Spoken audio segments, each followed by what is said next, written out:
Hello. देखिए आज हमारा टॉपिक क्या है, how to find function from any functional equation. सबसे पहले जानेंगे कि हम फंक्शन निकालेंगे कोई भी फंक्शनल इक्वेशन से, तो सबसे पहले हमें पहचानना आना चाहिए कि फंक्शनल इक्वेशन होती क्या है।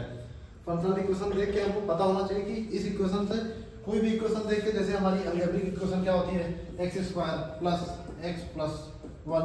अब यहाँ से हम रूट फाइंड करते हैं तो ये हमारी क्या होगी, अलजेब्रिक क्वाड्रेटिक इक्वेशन। अब जैसे ये हमारा sine theta plus equal to cos theta, इसको हम ट्रिग्नोमेट्रिक इक्वेशन बोलते हैं, तो यहाँ से हम थीटा निकालते हैं। अब यहीं पर फंक्शनल इक्वेशन क्या चीज होती है, सबसे पहले फंक्शन फाइंड करेंगे तो उसको फंक्शनल इक्वेशन से, तो फंक्शनल इक्वेशन पहचाने तो होता क्या है। तो फंक्शनल इक्वेशन इस तरह का हमें कभी भी दे दिया जाए, f x plus f y equal to f of x into f of y, इस तरह की इक्वेशन को हम फंक्शनल इक्वेशन बोलते हैं। इस तरह की इक्वेशन को फंक्शनल इक्वेशन बोला जाता है। अब यहाँ से अगर हम एफ एक्स फाइंड करेंगे तो एफ एक्स फाइंड करेंगे, इसी को बोलते हैं इस फंक्शनल इक्वेशन से फंक्शन फाइंड करना। तो अब इसके कुछ स्टेप्स होते हैं, कैसे फाइंड करेंगे तो उसको हम देखते हैं। देखिए क्या स्टेप्स होते हैं हम फंक्शनल इक्वेशन से फंक्शन फाइंड करने का। कोई भी एक फंक्शनल इक्वेशन हम ले लेते हैं, कोई भी एक फंक्शनल इक्वेशन हम ले लेते हैं, जैसे हमारा F of X plus Y, F of X plus F of Y equal to दे रखा है हमें F of X plus Y upon one minus x Y. ये एक फंक्शनल इक्वेशन दे रखी है। अब यहाँ से हमें फंक्शन फाइंड करना है, मतलब एफ एक्स फाइंड करना है। अब इसका क्या तरीका होता है, जैसे पहला स्टेप, हमारे दो तीन स्टेप्स हैं। पहला स्टेप क्या होता है, कोई भी फंक्शनल इक्वेशन दिखे, कोई भी फंक्शनल इक्वेशन दिखे, उसका पार्शियल डेरिवेटिव y के रिस्पेक्ट में कर देना है, उसका पार्शियल डेरिवेटिव y के रिस्पेक्ट में कर देना है, मतलब partial differentiation with respect to y। तो y के रिस्पेक्ट में अगर हम पार्शियल डिफरेंशिएशन का क्या मतलब होता है, पार्शियल डिफरेंशिएशन का मतलब होता है कि जिसके रिस्पेक्ट में कर रहे हैं उसके अलावा जितनी भी चीजें होंगी सब कांस्टेंट हो जाएंगी। तो अब ये चीज तो हमारा y के रिस्पेक्ट में पार्शियल डिफरेंशिएशन कर रहे हैं, तो एफ एक्स हमारा 0 हो जाएगा। उसके बाद इसका ये y के रिस्पेक्ट में पार्शियल डिफरेंशिएशन कर रहा है, तो ये क्या मिल जाएगा हमें, एफ डैश वाई। उसके बाद अब इसका पार्शियल डिफरेंशिएशन कैसे होगा, ये तो हमारा हो जाएगा f dash x plus Y, f dash x plus y one minus x y. उसके बाद अब इसके अंदर वाले का पार्शियल डिफरेंशिएशन y के रिस्पेक्ट में करना पड़ेगा, जिसको हम चैन रूल बोलते हैं। अब चैन रूल अप्लाई करने के लिए ये हमारा u अपॉन v रूल भी लग जाएगा इसमें। अब u अपॉन v रूल कैसे लगेगा, सबसे पहले हम v को एज इट इज रखते हैं, मतलब वन माइनस एक्स वाई को एज इट इज रखते हैं, वन माइनस एक्स वाई को एज इट इज रखते हैं, ऊपर वाले का डिफरेंशिएशन करते हैं। तो ऊपर वाले का डिफरेंशिएशन x का तो 0 हो जाएगा, y का क्या हो जाएगा 1 हो जाएगा, y का 1 हो जाएगा। उसके बाद माइनस, उसके बाद हम नीचे ये ऊपर वाले को एज इट इज रखेंगे x प्लस वाई, और उसके बाद इनटू नीचे वाले का डिफरेंशिएशन करेंगे y के रिस्पेक्ट में, क्योंकि y के पार्शियल डिफरेंशिएशन y का करना है, तो ये y का होगा, बाकी सब कांस्टेंट, तो 1 का 0 और उसके बाद y का 1 हो जाएगा और बचेगा क्या माइनस x, ये बच जाएगा हमारा। इसको हटा देते हैं,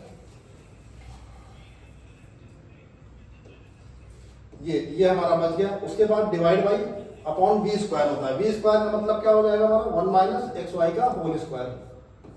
ये यहां तक करने के बाद अब हम y की एक ऐसी वैल्यू पुट करते हैं, अब हम y की एक ऐसी वैल्यू पुट करते हैं जिसके लिए हमें f डैश x मिल जाए, y की एक ऐसी वैल्यू पुट करते हैं जिसके लिए हमें f डैश x मिल जाए।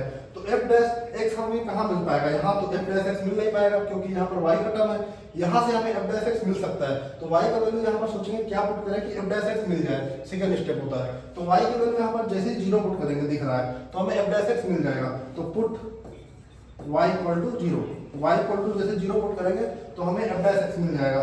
और तो ये हमारा क्या हो जाएगा, f डैश 0 इक्वल टू यहां से हमें क्या मिल जाएगा, f डैश x, क्योंकि y 0 पुट कर दिया। उसके बाद ब्रैकेट में ये चीज तो 0 हो, ये चीज हमारा 0 हो जाएगा तो 1। उसके बाद जब 0 पुट करेंगे हम y को तो यहाँ पर माइनस ये वाला x बचेगा और माइनस x, तो minus minus plus x square हो जाएगा डिवाइड बाई, और नीचे वाला हमारा ये 0 पुट कर देंगे तो 1 बचेगा और कुछ भी नहीं बचा। तो ये हमारा बचता है यहाँ तक। तो अगला क्वेश्चन देखते हैं, क्या बचा हमारा, f dash 0 equal to f dash x into 1 plus x square. उसके बाद अब f डैश x का मतलब क्या है हमारा, f डैश x का मतलब होता है dy बाई dx, सिंपल सा मीनिंग है। f डैश x का मतलब dy बाई dx, और ये तो एक कांस्टेंट है, ये तो एक कांस्टेंट है जो क्वेश्चन में गिवन होगा। कोई भी फंक्शन इक्वेशन निकालना होगा तो ये क्वेश्चन में गिवन होता है, तो इसको हम कैलकुलेट कर लेते हैं। ये गिवन होगा हमारा। उसके बाद 1 + x²। अब इसका जैसे ये डिफरेंशियल इक्वेशन सिंपल सा बन गई। अब इस डिफरेंशियल इक्वेशन का dy के साथ y का टर्म ले लेंगे और dx के साथ x का टर्म ले लेंगे, तो ये तो सिंपल सा डिफरेंशियल इक्वेशन बन गई हमारी। तो क्या हो जाएगा, ये dx और ये डिवाइड में हमारा आ जाएगा 1 + x² और ये k = dy। ये इसका इंटीग्रेशन कर देंगे तो ये k यहाँ पर क्या बन जाएगा हमें tan 1 x, यहाँ से क्या बन जाएगा tan 1 x, इसका इंटीग्रेशन और इक्वल टू y और प्लस c, ये मिल गया। ये हमारा डिफरेंशियल इक्वेशन मिल गई। बाकी c और k तो हमको गिवन होगा। अब c कैसे निकालना है, c निकल जाता है हमारा वो जो डिफरेंशियल इक्वेशन में स्टार्टिंग में दे रखी थी, f(x + f(y) = f(x + y) upon 1 - xy। यहाँ से हमको ये जो इक्वेशन दे रखी होती है इसमें बस हमको x और y दोनों जीरो पुट कर देना है, x और y दोनों जीरो पुट कर देना है, तो हमें क्या मिल जाएगा, f(0) एक रिलेशन पता चल जाएगा हमें, f(0) और यहाँ पर 2f(0), यहाँ पर हो जाएगा हमारा f(0), तो ये क्या मिल गया, f(0) = 0। अब इसका मतलब क्या होता है, इसका मतलब होता है हमारा x = 0 पर एंड क्या होगा y = 0। इसका मतलब क्या होता है, x = 0 पर y = 0 है, तो यहाँ पर जैसे हम 0 पुट करेंगे तो ये क्या हो जाएगा, k × tan 1 0 होता है, और ये क्या हो जाएगा हमारा 0 + c, तो c की वैल्यू 0 आ गई। तो बस अब यहाँ से c बस हटा देना है, c की वैल्यू 0 आ गई, ये फंक्शन इक्वेशन हमें फाइंड हो गई। Thank you.